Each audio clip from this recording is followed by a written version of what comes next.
like to call to order the budget hearing for the Board of Education of Lake Forest Community High School District 115. Can I have a roll call, please? Mrs. Snoblin? Here. Mr. Edson? Here. Mr. Moorman?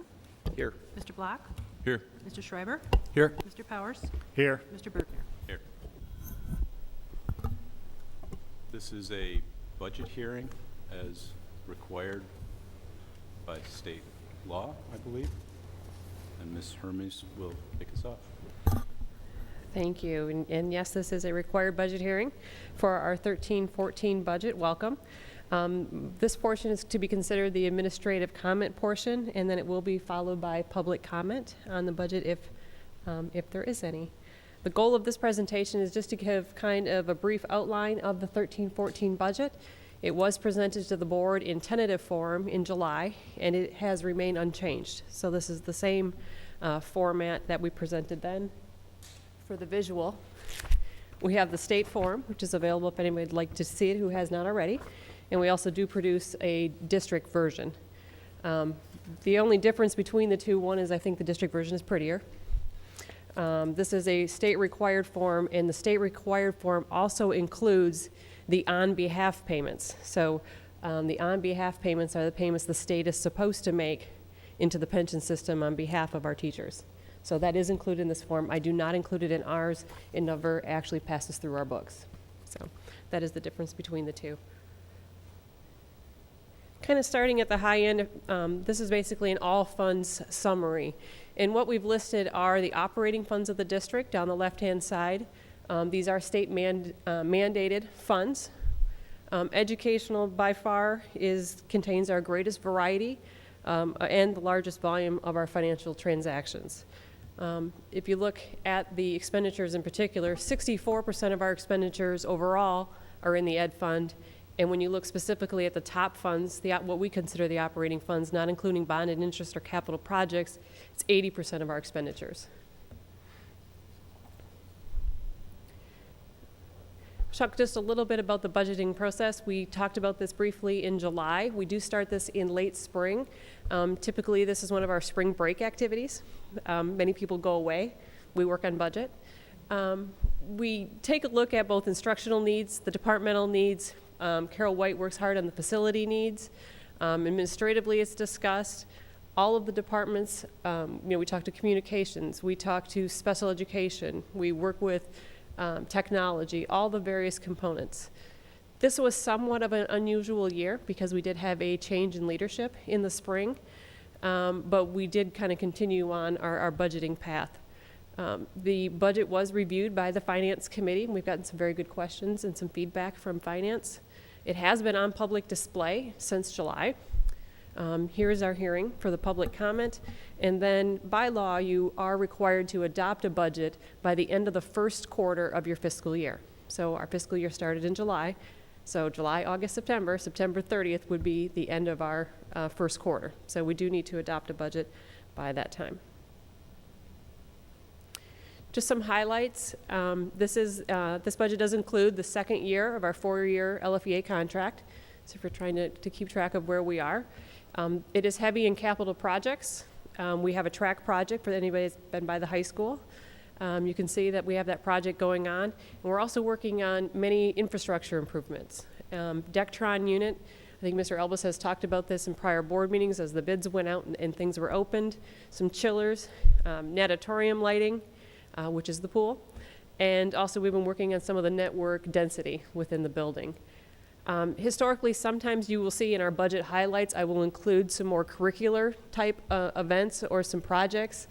With the change in leadership, what we were able to do is leave Mr. Rogers, a few things here and there so that he could implement some things as he becomes accustomed to the school and gets his feet wet. So while I didn't identify specific projects, I think we're going to hear about some of his ideas in the incoming months. So.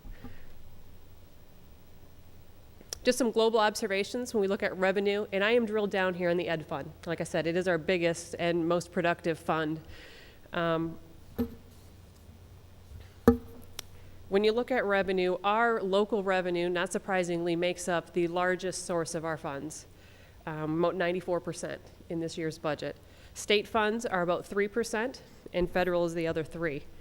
State funds are broken down into two categories. So you'll hear us talk about general state aid, which is basically we receive a flat per pupil amount of revenue. It's $216 per pupil if the state funds it fully. They typically don't do that. They typically have been funding between 85 and 90%. So we may receive $192 per student. The other second component of the state funding relates to categoricals. Those are our grants. So those will vary by various allocations, what the state is able to fund, what we're eligible for, and you'll hear as the year progresses what those grant funds are being used for. Federal are all grants. That's all grant funding. Just for comparison, this is off of the state report card, so the Illinois State Board of Education, their state report card of how, on a state basis, those revenue sources are made up. So you can see in our district, like I said, it's a high local property tax, but compared to the state is under 60%. I think it's like 56% is local property taxes on average across the state. Other local, we're high on other local revenue. And you can see, you can't even barely see our blue line for general state aid. Like I said, we receive very little. State average is much higher. Other state is higher. Other federal is higher. Again, very property tax dependent. This is for 10-11. That is the most recent available information that the state has. So since local revenue is our largest source of revenue, where does that come from? And when you break it down into the pie, and I know the letters get kind of small, but basically the big blue piece of the pie is our property tax piece. We do receive a little bit of earnings on investment, not a lot out there right now, to be honest, very few basis points. Some pupil activities, so some of those may be our fee collections or our admissions to our events, textbook sales, and then just other various donations, et cetera. Looking a little bit globally at expenditures, we have 7 main categories: salaries, benefits, purchase services, supplies, capital outlay, other, which is kind of, the majority of other is tuition, special education tuition, outplay student tuition, and then termination benefits. These are mandated categories by the state. So district by district, you should be able to find these exact same categories. Not surprisingly, because, you know, we're a service industry. Our greatest asset is our employees. You will see that our salaries and benefits combined make up about 80% of our ed fund expenditures. Overall, our education fund expenditures, all in, are 2.46% higher than they were last year.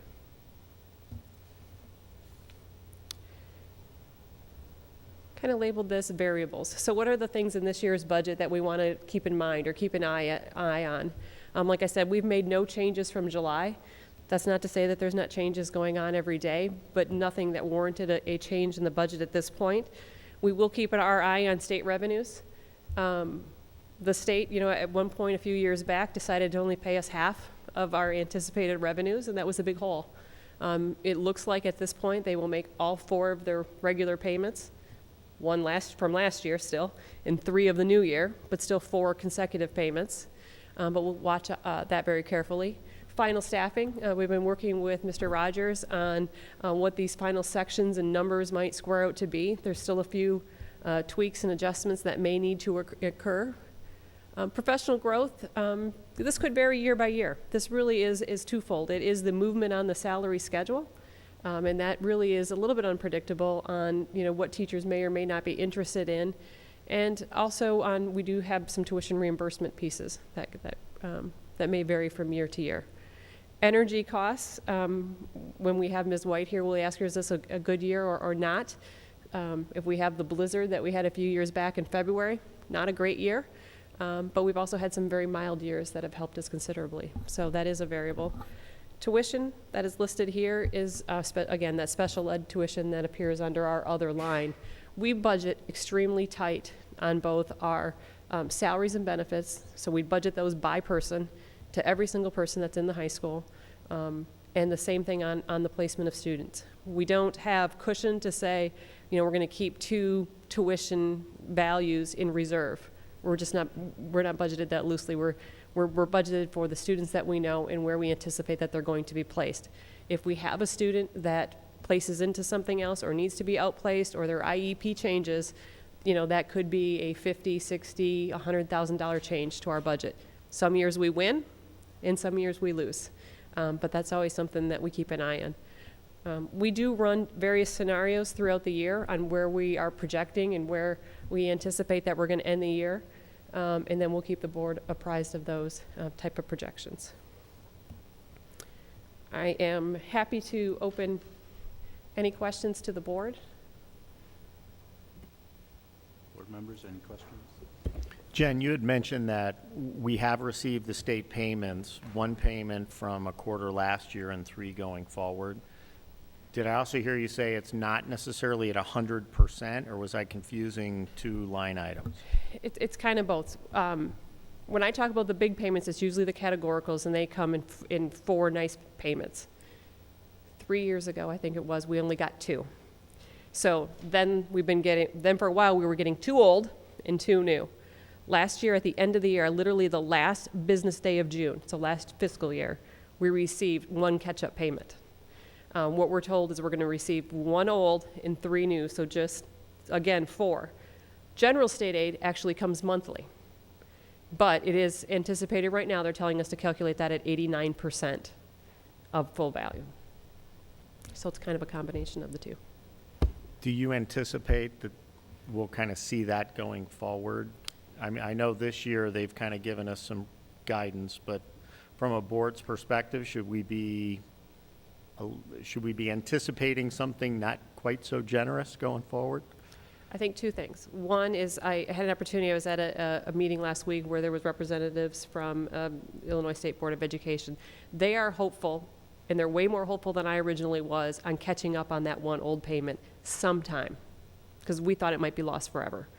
On the general state aid, I would anticipate they will continue to prorate that until they solve some of their revenue woes. And the reason of that is the general state aid formula itself, it takes into a lot of factors. But for districts that have high property wealth like us and get a flat amount per student, the only way to reduce what we receive is to do a proration. If they were to change the foundation level, which is what the formula is based on, we wouldn't be impacted because we're not on the foundation formula, we get a flat amount. I see that they're going to continue to use a proration. Only fund, don't change the foundation level for the formula, but then fund it all at 89% or 85 or 80. Thanks. Mm-hmm. Are there any other questions from board members? No? There's also an opportunity for public comment. That is correct. Now would be the time if there's anyone who would like to address the board or the administration on the budget that's been presented. Please step to the podium. No one? Then we can adjourn the budget hearing with a motion to do so. May I have a motion to adjourn? Please? So moved. Is there a second? Second. All in favor? Aye. We are adjourned.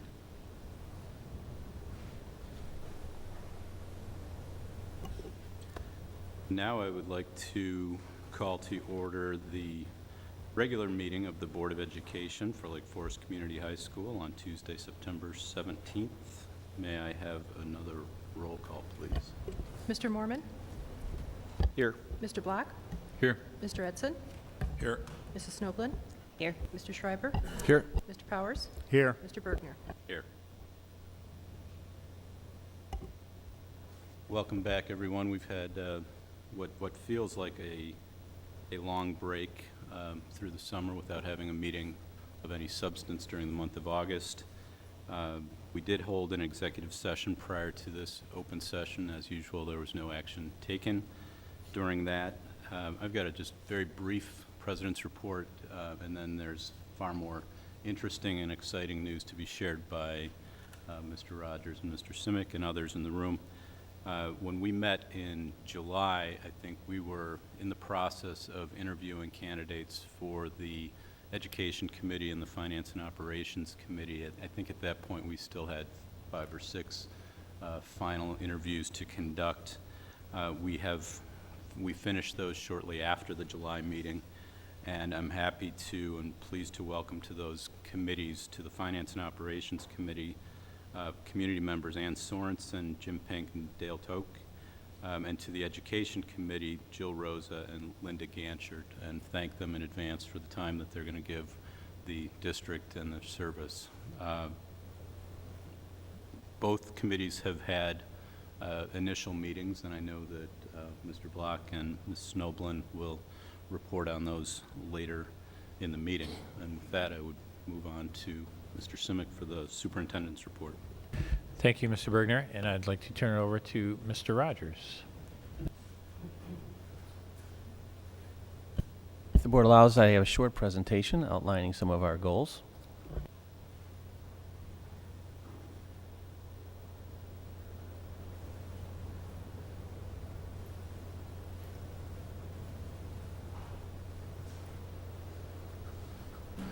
So I'm happy to say that our leadership team has been hard at work putting together an ambitious plan for improving an already great school. Part of this process was really looking at the work that our teachers had done, holding up our board goals, our board vision and mission, along with some of the visioning work of our students. Our students also went through an exercise of some of the blue sky thinking they'd like to see in their ideal school. Through this process, we did a little gap analysis and see where we wanted to be and set forth some leadership goals. So first and foremost, we have a goal of re-envisioning the school day and develop a new school schedule. Currently, Lake Forest High School is on a conventional 8-period day schedule, something that's been around for a very long time. And when we were looking at some of our teaching practices and the opportunities that we wanted to do, we found that there were some difficulties within the existing current schedule. So what we'd like to be able to do is support state-of-the-art best practices on learning. And we know that learning doesn't always take place in 40-minute or 50-minute increments. Facilitating collaboration. More and more the workplace is well aware of this. You know, how are we going to get better sharing best practices? The current practices right now, our teachers have very little time to collaborate. Also, our students have very little time to collaborate in an era when they're asked to do more and more problem-based learning, more and more projects. Also provide for ongoing professional learning. This is a very exciting time right now in the teaching profession. There is so much changing in the areas of technology and practices. We've got to be able to make sure that our teachers are up to the state of the art. And also to open the door for unique opportunities to move beyond their traditional classroom. You know, Lake Forest, Lake Bluff, Knollwood, the surrounding areas, they're areas that are rich in opportunities. And so what we'd like to be able to do is cultivate things where students can get outside of the normal classroom. You could imagine them an environmental class going to Elowa Farm. You can imagine a business class going to area businesses, so on and so forth. So I think there's tremendous, tremendous opportunity here. Next, we're talking about developing 21st century classroom model of one-to-one computing. Again, Lake Forest is a great school, but fairly conventional compared to other high schools, compared to our peer institutions, but also compared to our elementary and middle schools. Currently at the middle schools, we do have a one-to-one initiative where students are using technology, where our teachers are learning how to use technology to enhance learning. We see this as a big area of growth. This also requires professional learning. So part of this initiative is not just getting the boxes or the technology, but helping our teachers use that technology. One part of this initiative is the infrastructure behind it. You can imagine that the best lesson that you plan, if the technology infrastructure isn't there, if the internet is too slow to execute on some of these things, for instance, it's not going to go well. And so I've been working with Mr. Dubose over here. And the good news, just as we get started, a lot of the work, the groundwork has already been laid for that. And so we think we're pretty well positioned in terms of technology and infrastructure, and that should help us and help our bottom line. And so right now we'll be putting together a team, developing an implementation model and a timeline. One of the real strong elements of this community is the emotional wellness efforts. And so we're going to continue to build on those. We felt this was a struggle for us because we said, should this be a standalone goal or should this be kind of the plate in which we do all of our work? And so there's still a strong commitment to this, but the idea is here to kind of bring this down to even more granular level so that there's interactions between every member of our community. We've got some great things going on right now. For instance, we've got a number of teachers participating in a 3-day workshop of capturing kids' hearts, developing empathy and understanding for kids. We're going to continue those efforts and build upon them. And again, the bottom line is just to honor the role of all of our stakeholders, parents, students, staff, and faculty. Okay. Last but not least, and I think this speaks to the mission of our school district about inspiring that passion to learn. And so how can we create high levels of engagement for these students? These students live in a different world than we do, that we grew up with. And so they're using technology. They have a knowledge base that I think is unique to this generation. And so how are we doing that? How are we creating more real-world, authentic learning experiences? How are we having great professional conversations among our teachers? One of the things that we want to be able to do is we want to win the dinner conversation. We want our kids coming home talking about exciting things that may have happened in their history class, in their math class, in an engineering class, so on and so forth. Again, building on that inspiration. And last but not least of this group is how are we building a culture of innovation? How are we building a school culture where we are continually writing in sand, reinventing ourselves, because we know that that's what today's learners are going to have to do, and we know that that's what's happening in the marketplace as well. So we're really excited. I think, again, we've put some ambitious goals here. I think we're well positioned to execute on them, and look forward to the challenge. Thank you. If there are any questions. A question for you, Mr. Rogers.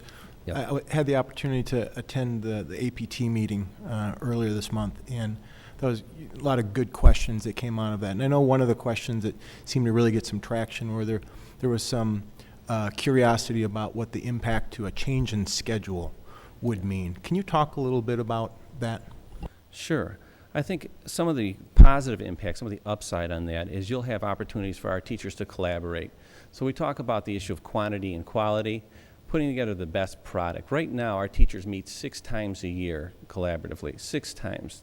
That's it. Many of those times when they meet are time spent on nuts and bolts activities, maybe ordering books, microscopes, things like that. So again, them having the ability to share those practices.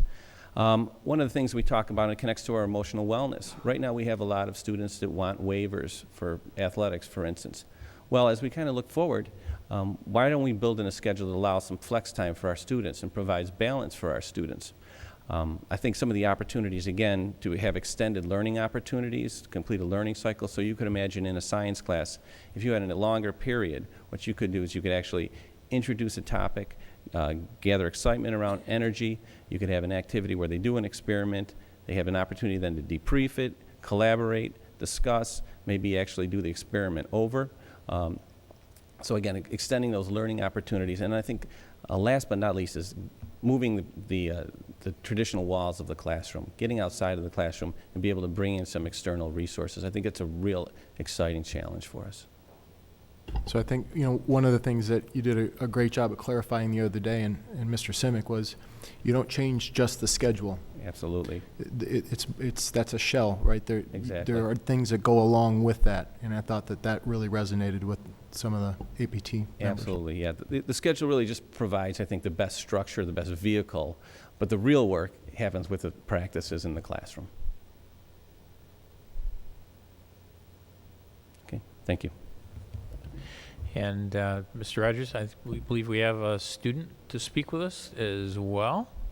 You can pull everybody up and I'm proud to introduce our class president, Kate Wally, with some great news for us and some ongoing with the school this week during homecoming week. Hi, I'm Kate, and I'm student body president.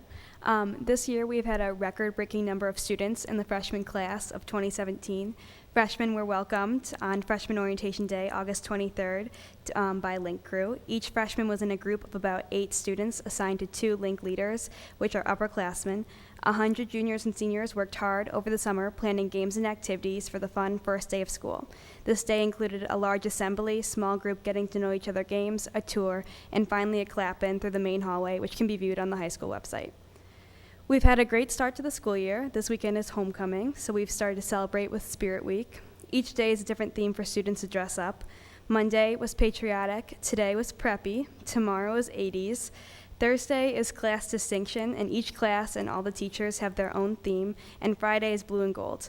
The week will culminate with a pep rally in the competition gym during school. All fall sports teams and other activities will be recognized. The homecoming king and queen will also be announced at the assembly. We are thrilled with all the Scout spirit and cannot wait for Friday night's football game. And I'm sure many of you have noticed the painted windows in downtown Lake Forest and Lake Bluff that were painted by all the sports teams and clubs despite the rain on Sunday afternoon. And all the fall sports have begun, and the theater program is off to a great start with the first production, the senior-directed one acts, in late August, and many students currently working on the Frost-Off play and junior-senior play. This is only our 4th week of school, and we are already in full swing, and I know everyone is looking forward to having a great year. Thank you. Kate, don't run away yet. Okay. Hi. So did you participate in the Link Crew activity? Yes, I'm in Link Crew. So I was a leader, and I had a partner who was a junior, and we had about 8 freshmen in our group, and we did a lot of getting to know you exercises and took them on a tour and showed them everything. So it was a really fun day.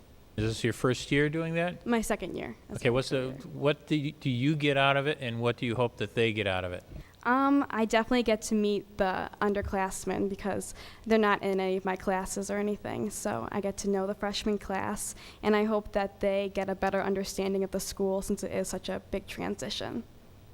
That is one of the coolest programs ever Yeah. to transition kids in. Really do a great job. Now, are you going to be a participant in any of the plays this fall? Yes, I'm in the junior-senior play currently, so I'm excited. For the viewing audience, this is an amazing kid. So you want to come, if for no other reason, just come see Kate. So you did an awesome job. Thank you. Hey, Kate, by the way, if you know anybody that needs 80s clothes, Mr. Bergner has quite a collection that he'll be happy to share. He shared that he still has his Speedo from swimming back in the day. The 70s, I'm afraid. Yeah. When my daughter asks what I wore in the 80s, I always say maternity clothes. A couple other, thank you very much, Kate. Thanks. And Mom, thank you for being here too. A couple other things I wanted to say that are important related to community outreach. Some of the things that Mr. Rogers did better than anyone I've ever seen actually at his former school was communicate and connect with the outside community and build relationships for students' benefit, and also the community derives an improvement, benefit from that also. One of the things that has always impressed me is when kids ask adults to do things, I don't think I've ever seen anybody say, no, we can't do that. There's something about that. And so one of those things is connecting with the American Legion. And as an upcoming assembly that is to recognize Tom Marks, as leader of that organization. Mr. Rogers recently met with him and really trying to develop a meaningful program both for the adults and for the students that make them want to come and want to participate in that. I also want to say a very prudent decision that Mr. Rogers made. We had a recent hire for a theater manager position, and there was a number of potential candidates that were looked at, and there was no one in that pool that was just right. It sort of reminds us of a Goldilocks story in some ways. Couldn't find that just right candidate. And he very wisely said, we're going to go back to the drawing board and relook at things. And the person that they hired universally is recognized as someone who can, quote, teach us a lot, as opposed to us teaching that person and having that person grow in our organization. This is somebody that can teach us, and we can then help him develop as well. Somebody that is hands down has a remarkable history in theater and a demonstrated skill in that. He's also handled a number of what I call student or parent concerns and good neighbor things. We are a large neighbor, and when school starts up, there's some things that invariably pop up with a lot of kids and families in transit back and forth, and has done a really terrific job with that. There's also a level of with-itness. Despite the name Mr. Rogers invoking sort of a cardigan look, he's got sort of a cool kid was playing. A bunch of kids came out in Mr. Code's algebra class the other day, or whatever that freaky math gene class is that they have, and this kid was playing a Coke can with strings on it. And Mr. Rogers chimed right in there. He's open, he's direct, he's positive. Some of the other things that we're looking for from from our work is coming up. Mr. Edson is working with me and somebody from the elementary board, and the elementary district is looking at a mission, vision, goals, facilitator, someone to lead the board, the administration, the community through a process of who we want to be, where we want to go. And then finally, the final thing is we had new parent orientation at the high school, and our enrollment. We had a lot of new parents. We are surprisingly up. We did not anticipate being up. We were expected to be at about 1635 for the year. As of May of this past school year, we were at 1685 for the 6th day of school. This year, we're at 1693. So we're actually up students. There's a really hot housing market. The new parent orientation all the way around the room. There are two things that were both interesting and surprising there. Interesting was how on the lips of every parent was, why did you move here? And first thing out of everyone's mouth was, we first found a school and then we looked for a house. So the quality of the school system is a driving factor for every single family in that room. And the other thing was where the families came from. Finland, Australia, Great Britain, Germany, Beach Park, all exotic places. But quite literally, Turkey, and about half of the parents in the room came in either directly from overseas or had been somewhere overseas. And so a highly international population coming to our school district, and quite a surprise to the people that were participating in that orientation. Thank you. Thank you, Mr. Simic. It's now time for public participation. If there's anyone in the audience that would like to address the board, now is your opportunity to do so. We just ask that you use the podium, and when you approach, provide your name and residence, and try to limit your comments to 3 minutes. If there's anybody who would like to speak to the board. No one. I don't think that's happened in 13 or 14 months. Okay, we will, there are no reports tonight, correct? All right, then we are on to board committee reports. Board of Education, Board Education Committee, Nicki Snoblin, please. The Education Committee had its first meeting of the current school year on September 4th over at East Campus. We do it there partly because it gives us an opportunity to see the students. Oh yeah, that's what we do this for. We had the makeup of the committee is almost entirely different this year because we have new administrators. We have Lauren, we have Barry, and we have new school board members on the committee. Dave is on the committee, in addition to Monty, who was last year as well. And then we have our two new community members, as Todd mentioned, Jill Rosa and Linda Ganshert. So it was a really good meeting. We had an excellent conversation about some important topics. We chose those topics because it would be a way to bring some of the newer people up to speed, but it was really very valuable for all of us, I think, because we dove pretty deeply into some important upcoming things. One of them is the Common Core state standards that we've been hearing a lot about. Lauren Fagel gave us an overview of the standards and what they mean for our district. We've heard in the past, and we continue to hear, that these do not represent a sea change for our district. We have an outstanding curriculum that we're continuing to improve. The standards are just a way of giving us a framework for the kinds of skills that we want our students to achieve. We're still developing our own curriculum, and Lauren is engaged in a gap analysis, which tells us any place where we may be falling short in bringing our students up to where they need to be in learning those skills. But they're all skills that we already knew we wanted our students to have. So that's not, we're viewing it really as primarily a positive thing. She talked a little bit about the new PARCC exams that will be coming in 2014 and 15. We'll be losing some of the old testing, like the Prairie State exam. Some of us will not be sorry to see those go. We don't know exactly what the PARCC exams are going to look like yet, and in fact, we even talked about the fact that in a sense, they are not tests. It's not an end point. It's not, let's see how smart you are, or let's see how high a score you have. Over the course of the year, they're more about seeing how individual students are learning. Is this individual student making progress? Where do we still need to go with this student? So there's a great deal of value in those, both to the school and to the families. Lauren is also talking about holding a series of curriculum coffees, which will be terrific, I think, a way for the community to meet and discuss in an informal way things they may have heard about, the core curriculum standards, or anything else about our curriculum, ideas, concerns, just show up to learn, meet your neighbors. So I think those sound like a really good idea. We also talked a little bit about the recently released ACT scores. They were kind of a surprise, and I know we'll end up having a much more comprehensive report, I think, in November on that. December.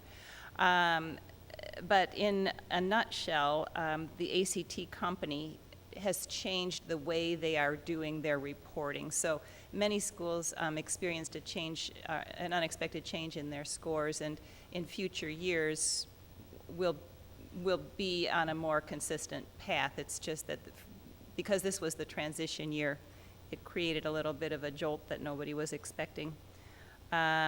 Mike chimed in at that point and talked to us a little bit about external validators, in other words, determining what the community views as a measure of success. We all know that the ACT is just one test. It's how students did on one given day in their high school career, which has importance but is not the ultimate in importance in terms of measurements. So we'll be doing a lot more talking about ways that we measure things.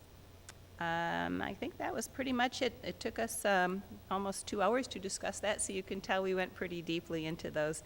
Our next meeting is scheduled for November 6th at East Campus again in the afternoon. Monty or Dave, do you have anything you'd like to add? Just like to add thank you to Lauren for your quickly getting into the leadership role.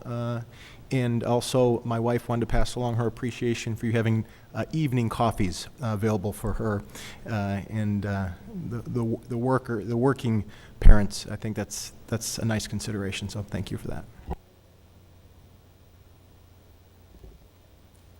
Are there any other questions for Nicki or other members of the committee? No? Then we can move on to the Board Finance and Operations Committee. Mr. Block. Thank you, Mr. President. Like the Education Committee, the Board Finance and Operations Committee met for its kickoff meeting yesterday morning, actually, at East Campus. We welcomed, as President Bergner mentioned earlier, 3 new community members to our committee, Ann Sorensen, Jim Pink, and Dale Talkey. So we thank them for their volunteering for this service. It's a lot to do, and I think they got a good view of that at the meeting yesterday morning. Because it was our kickoff meeting, because we have so many new people involved with the committee, not just those 3 community members, but John Powers and Ted Moorman, also new to the committee. We kind of divided the meeting into 3 parts. The first part being a general educational and background orientation to school district budgeting and finance broadly, the components of the budget, how our district expenditures compare, at least on a percentage basis, to other districts, that sort of thing. The second third of the meeting was consumed by a review of our tentative 2013-14 budget, which was addressed earlier tonight and which will be up for a vote here shortly. And then the final third of the meeting was devoted to sort of necessary everyday committee involvement with what you might call routine maintenance and capital expenditures, many of which you see on the agenda for tonight, things like cafeteria dishwasher and steamer, the PMA financial modeling contract, and the like, everything that's here on the agenda. It was a good meeting, and November 6th is obviously a popular date, Nicki, as we also have our next meeting, committee meeting on that date at 7:30 in the morning at East Campus in the Wedge Cafe. The public is invited to attend. and we'd hope to see some participation there. And other committee members have anything to add? Ted? John? Thank you. So we could make a day of it. Come to your meeting at 7:30 in the morning, stay for ours, There which you will go. probably be at about noon. We're working on the time. It would be very festive, and everyone is invited. There you go. Thank you, Mr. Block. I know Mr. Powers was glad to have that summary of the meeting.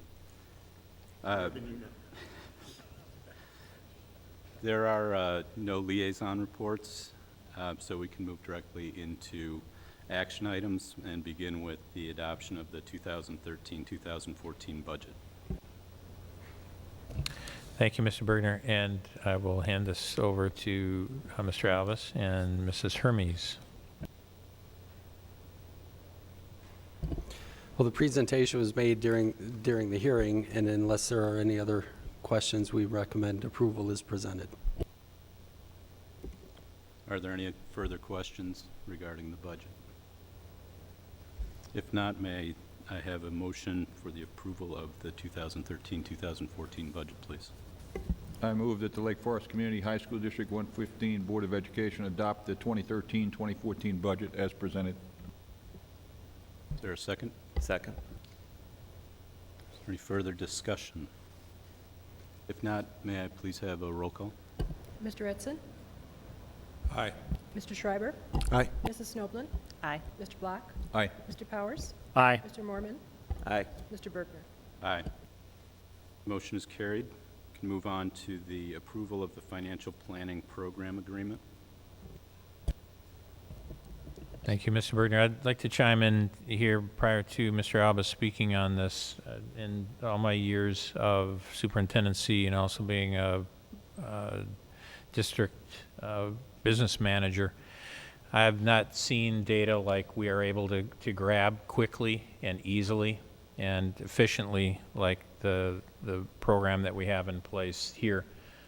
This is something that comes from having two industry leaders as our finance people. Mr. Albus and Mrs. Hermes are leaders in their state organizations and really are continually looking forward, trying to find ways to make us more efficient.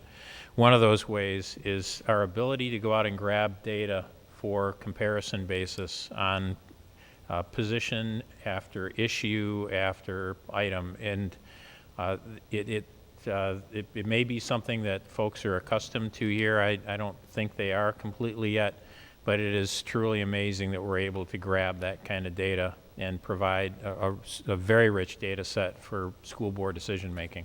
So with that, Mr. Albus.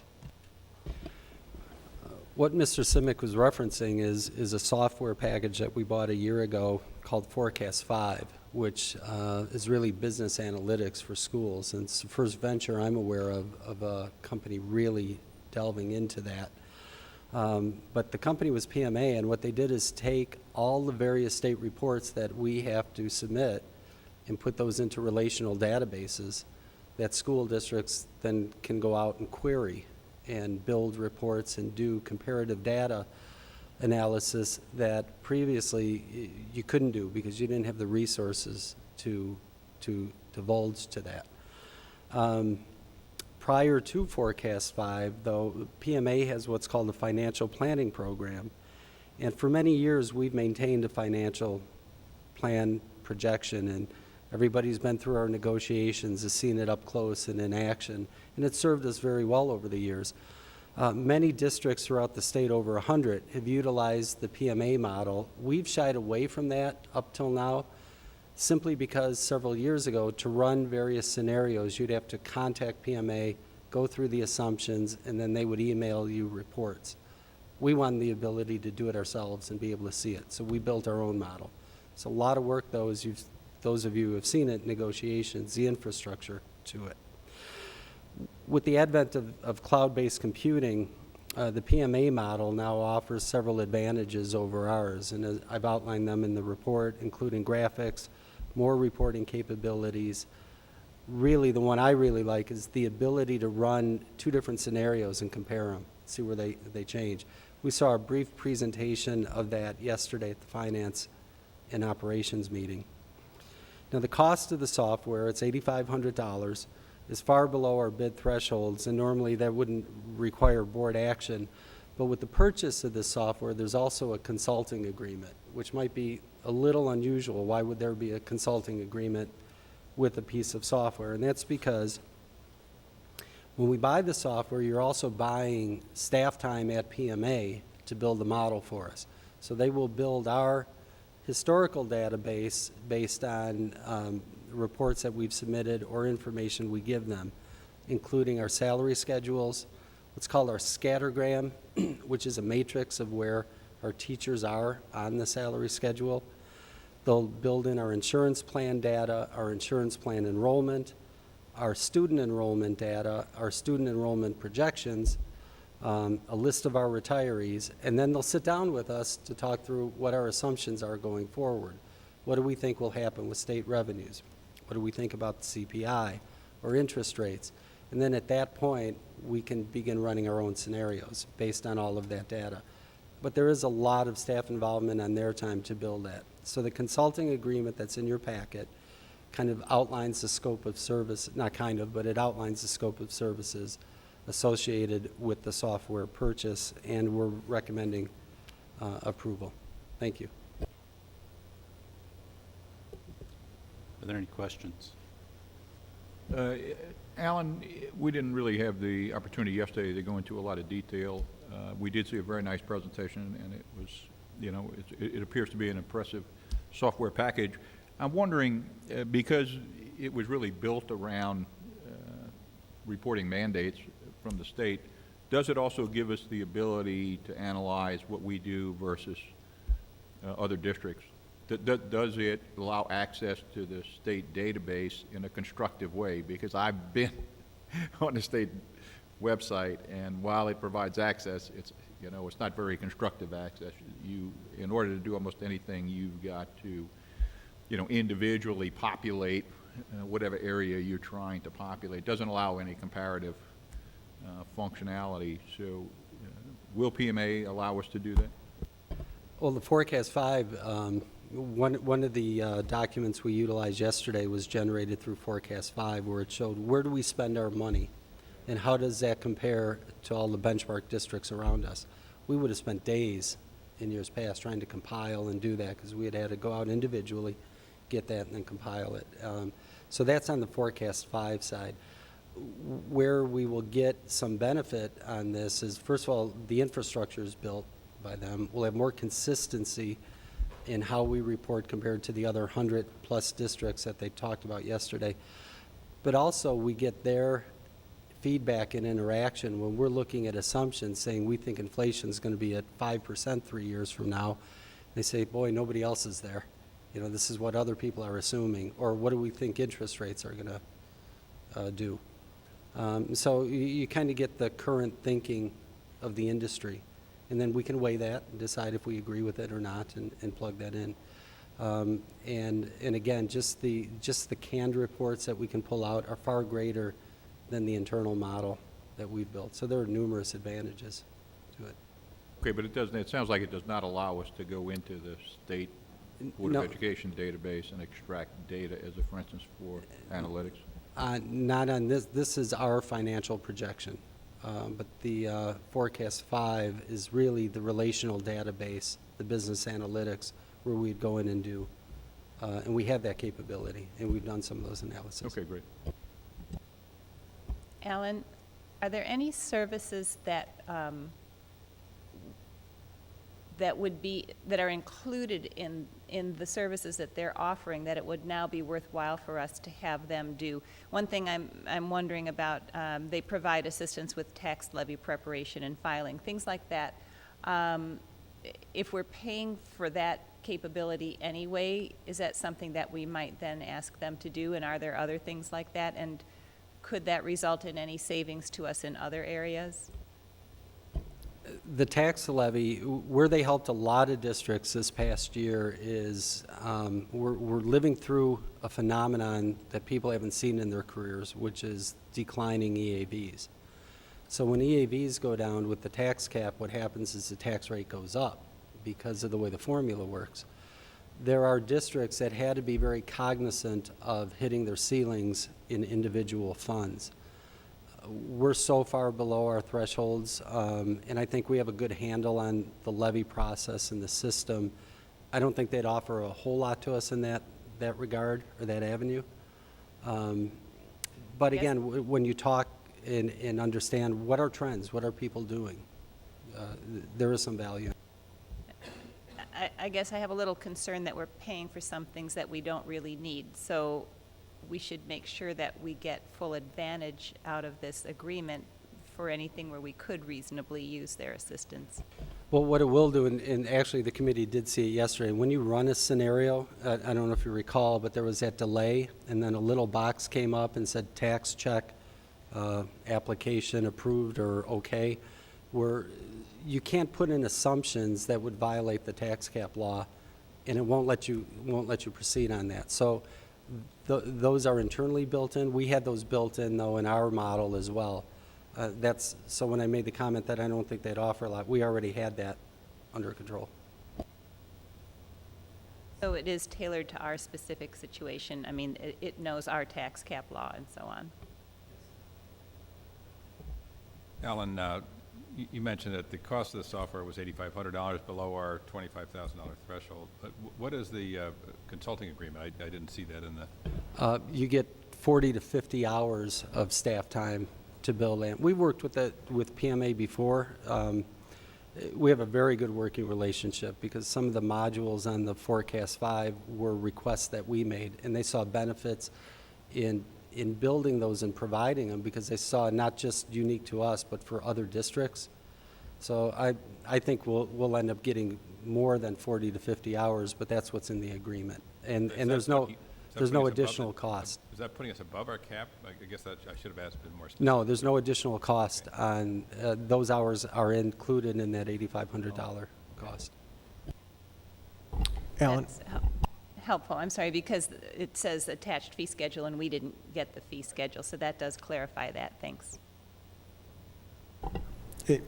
Were there any other references that you were able to speak to about using this product? Since it is below the threshold, we don't have to go out to bid. I mean, we're familiar with the firm, but from a product level, what's the word on the street? Oh, it's a very good product, and it's a very good firm. This firm managed, they were selected by the board in place in 2006 to manage our referendum dollars, and that's really the primary business, our investments. We don't have many investments with them now. We don't have any investments with them now. Just because of our banking services agreement, we're getting a better rate, liquid and local at the moment. But they've been around a long time. They have a very good reputation and a large client base.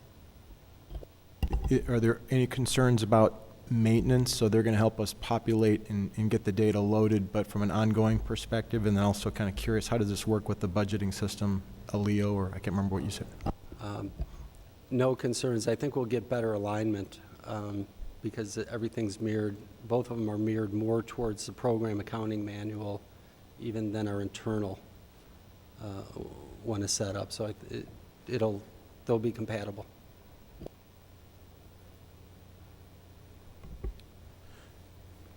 Are there any other questions for Mr. Albus?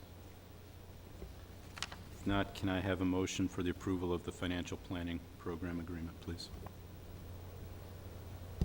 I move that the Lake Forest Community High School District 115 Board of Education approve the financial planning program agreement as presented. Second? If there is no other discussion, may I please have a roll call? Mr. Powers? Aye. Mrs. Snoblin? Aye. Mr. Edson? Aye. Mr. Moorman? Aye. Mr. Black? Aye. Mr. Schreiber? Aye. Mr. Bergner? Aye. Motion is carried. Moving on to approval of community partnership program renewal. Mr. Sonic. Thank you, Mr. Bergner. There are a couple minor modifications to this, Mr. Albus. Do you care to share those? Well, first, 3 years ago, with board approval, the Lake Forest High School Athletic Boosters implemented a 3-year pilot community partnership program to sell advertising at Varsity Field and in booster publications. The main objective of the initiative was to generate revenue by partnering with 3 to 5 primary businesses who would each annually contribute dollars in support of booster bylaws to promote, support, and assist the interscholastic program of Lake Forest High School and improve school spirit. To date, the proceeds that have been raised have been utilized to fund the Images of Excellence, guest speakers, supplemental equipment purchases, and professional development. Recently, Booster President Steve Reimer contacted me about renewing the program as we're at the end of the 3-year pilot period. During our discussion, he requested that we find a way to streamline the approval process as it would assist the boosters in securing sponsors. For those members who were on the board 3 years ago, we spent a lot of time looking at the sponsorship agreements, and then subsequent to the initial partners, we developed a set of guidelines through the operations committee that I think has served us very well. It's been a good measuring stick, so to speak. And I see an analogy here to what we did several years ago with the facility usage policy. We had to make some revisions to that. We had an ad hoc committee. We developed guidelines. In that case, we implement them internally, but the board and the committee input was in developing the guidelines, and then it was up to the administration to administer. This would be similar with the boosters. There are a set of guidelines. The one difference, rather than turning this entirely over to an outside organization, is that this would streamline the process rather than bring it to the board level. And what precipitated that is Mr. Reimer contacted me, I think it was around the first week of April. It was right around when we had the construction meeting for the first payment of the track. And in our discussion, I said, we're not meeting for another 6-7 weeks. And so we had the discussion around that, and as we brainstormed, what you'll see in your packet is the guidelines that are behind the sponsorship agreement have been modified slightly to route any new partners in front of the operations committee. So long as those partners meet the guidelines laid out there, then the superintendent or his designee, which I assume would be myself or Tim Burkhalter, would be authorized to sign off on a partnership agreement going forward. That was trying to strike a balance between maintaining board control or oversight and giving the latitude to the boosters, who have done an excellent job, and the feedback on the program has been very positive from day one going forward. Are there any questions?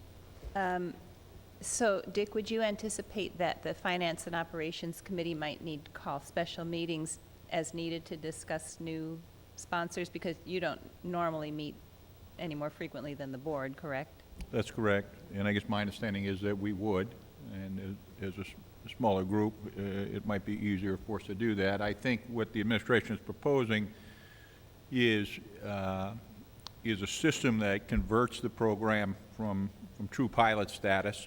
All of us were not sure, what the end product was going to look like when we approved this, how the community was going to receive it, that sort of thing. Now that we're beyond that phase, we want to, I think, go from a pilot program to an autopilot program. It's something that's embedded in a routine part of the district system. And again, I think the administration wanted to do that in a way that didn't completely remove checks and balances above the staff level. And so the compromise was the Operations and Finance Committee, which I'm comfortable with, and I gather the administration is, and Mr. Burkhalter and the boosters are as well. So it's been a program that I think has been really successul, and for those in the audience who may not be familiar with it, it is the program that gave birth to the Images of Excellence on the back of the gym building there by Varsity Field, the advertising on the scoreboard itself, the advertising on the outer 4-foot fence around the field.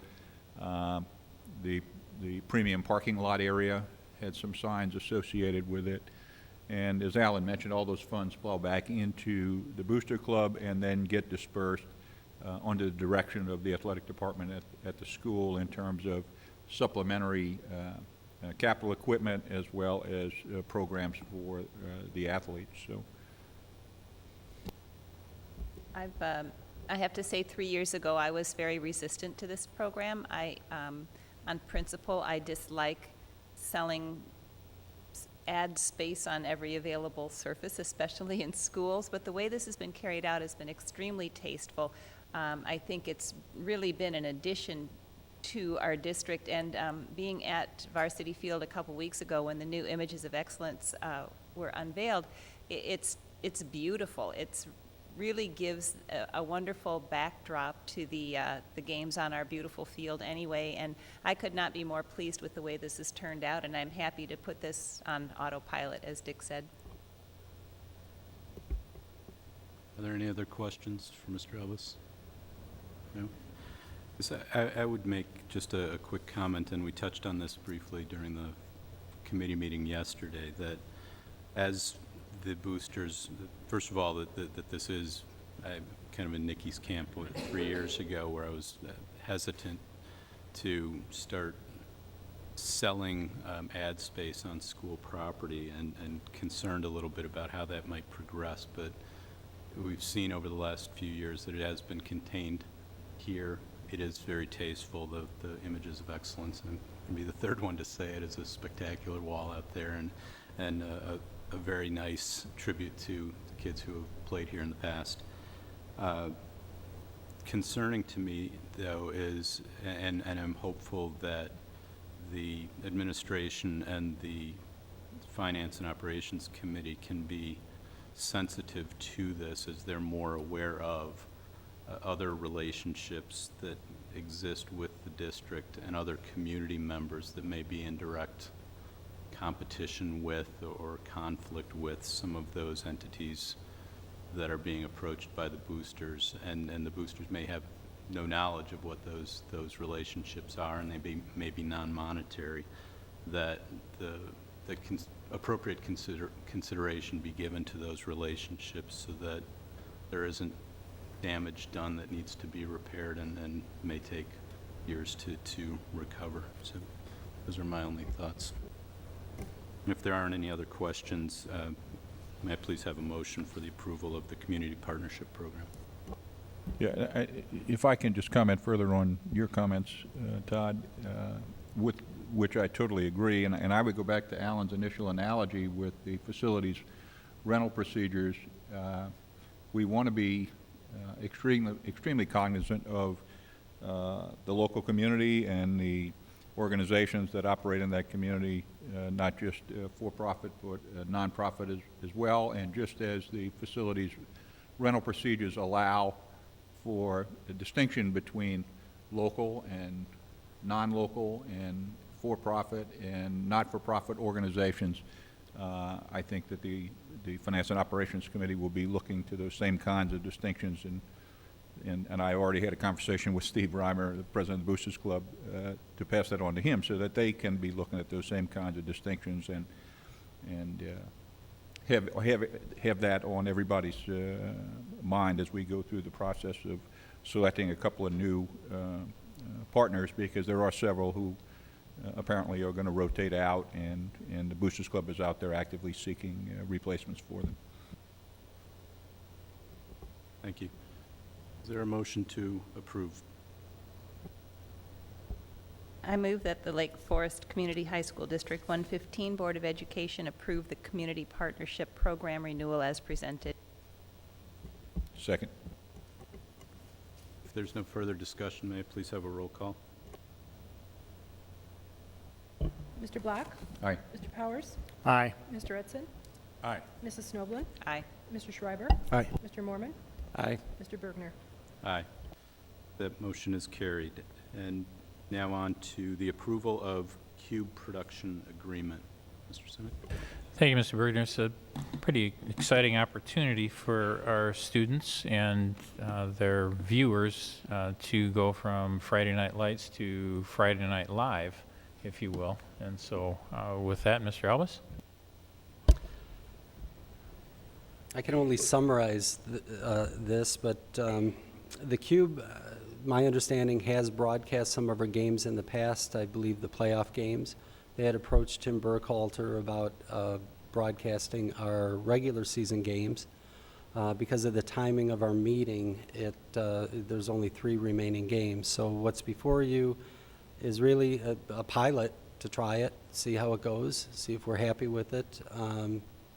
And then if we are, we can take the off-season to look at that going forward for next year.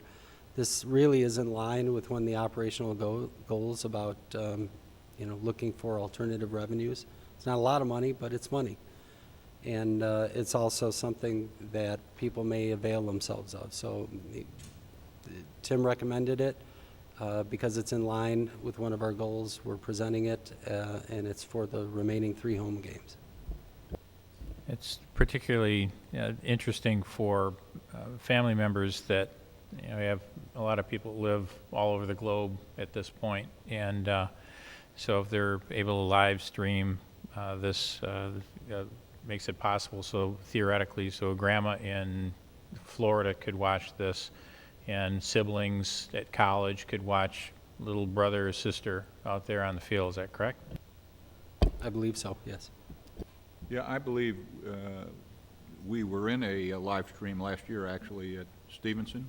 I watched the game on the computer just because I have an interest, and I see it as an opportunity that, to allow the community to become closer to the school and more in touch. I think there's a lot of community members who would like to participate, who would like to view the school's efforts in things like this, who just haven't had the opportunity before, and where coming to the stadium is not always a possibility. So I know quite a large number of other schools already do this, and I see it as a positive step forward.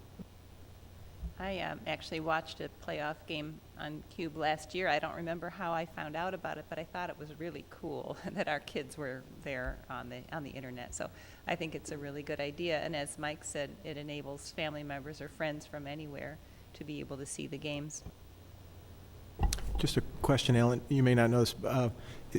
Do we have a television production program at the high school? It almost strikes me as something that one of our students might be capturing and broadcasting without a ton of technical complexity, and just they may have cracked the nut sooner, and this is a great pilot. But just curious, if there's something that we couldn't be doing.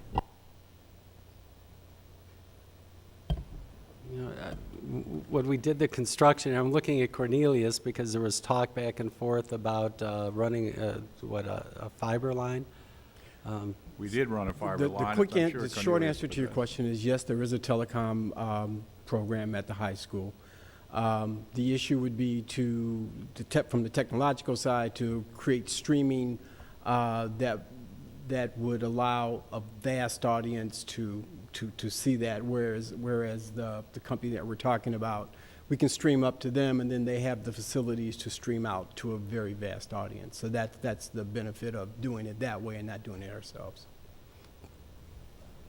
I might not be remembering this correctly, but in the agreement, I was thinking it did offer the possibility of our own crew doing the taping or filming, I guess. I'm not sure I remember that right, but I think that might have been in there.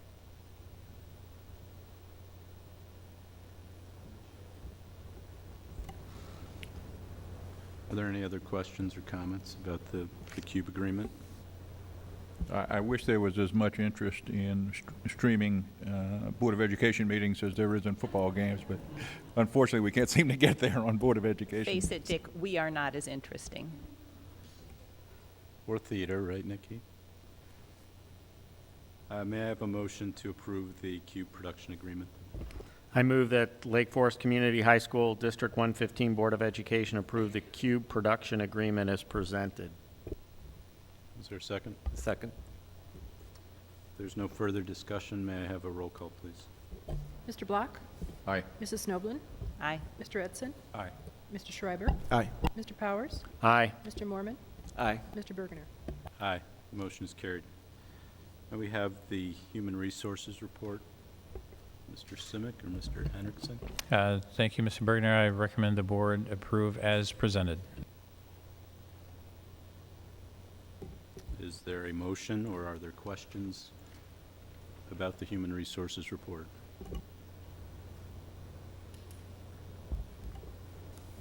I move that the Lake Forest Community High School District 115 Board of Education approve the Human Resources Report as presented. Is Second. there a second? If there are no questions or further discussion, may I have a roll call, please? Mr. Moorman? Aye. Mr. Black? Aye. Mr. Edson? Aye. Mrs. Snoblin? Aye. Mr. Schreiber? Aye.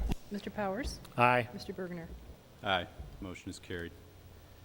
That takes us to the consent agenda. If there is a member who wishes to have any item removed from the consent agenda for separate consideration and discussion, please speak now.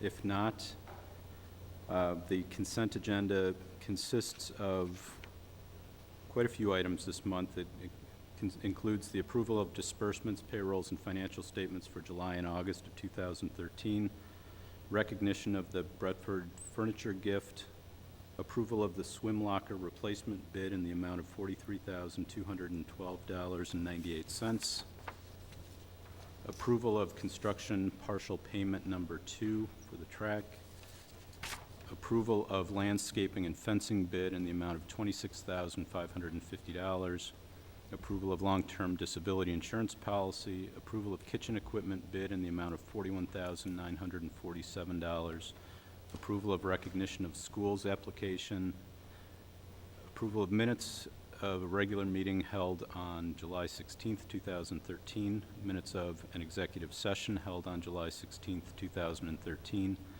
minutes of a special board meeting held on August 12th, 2013, minutes of a special board meeting held on August 26th, 2013, and the disposal of audio recordings from December 6th, 2011. May I have a motion to approve the consent agenda, please? So moved. Is there a second? Second. May I have a roll call, please? Mr. Edson? Aye. Mr. Schreiber? Aye. Mrs. Snoblin? Aye. Mr. Black? Aye. Mr. Powers? Aye. Mr. Moorman? Aye. Mr. Bergner? Aye. Motion is carried. Mr. President, before we leave that area altogether, I'm just really struck by this Bradford furniture gift. I know Ms. Littell, I believe, covered that last spring, and I guess maybe it didn't sink in as much as it did for the viewing public's benefit. This firm has donated $126,000, I believe the number is, $126,000 worth of furniture value to our library and media center. The quid pro quo was that we allowed them to take some photographs in there with the new furniture for their brochures and what have you. And I'd just like to express, gratitude on behalf of myself and the district for such, a meaningful donation. Thank you. It is a meaningful donation, and it also is tacit recognition of how fabulous our library facility is. It makes a wonderful background for their photographs. So we certainly experience a windfall. I know that we're helping that company by enabling them to take the pictures, but I think it reinforces what we all already knew about the facilities we've got now. Great point, Nicki. Thank you. We've had a number of FOIA requests, Freedom of Information Act requests, 7 of which came from Ms. Nancy Thorner, a resident, 1 of which came from Carol Buss and M. Kathleen O'Brien, also residents, 1 from Janice Snobrick, a resident, and I'm going to butcher this, Titus Research Foundation, a commercial interest. Announcements upcoming on Friday, September 21st and 22nd, as we heard earlier, is homecoming weekend. On Wednesday, September 25th, is a late start day. School begins at 9:50. And on Tuesday, October 8th, the Board of Education will meet here at 7 p.m. Are there any items that board members would like to see on future agendas that we're not getting to? If not, may I have a motion to adjourn, please? So moved. Is there a Second. All in favor? Aye. Aye. We are adjourned.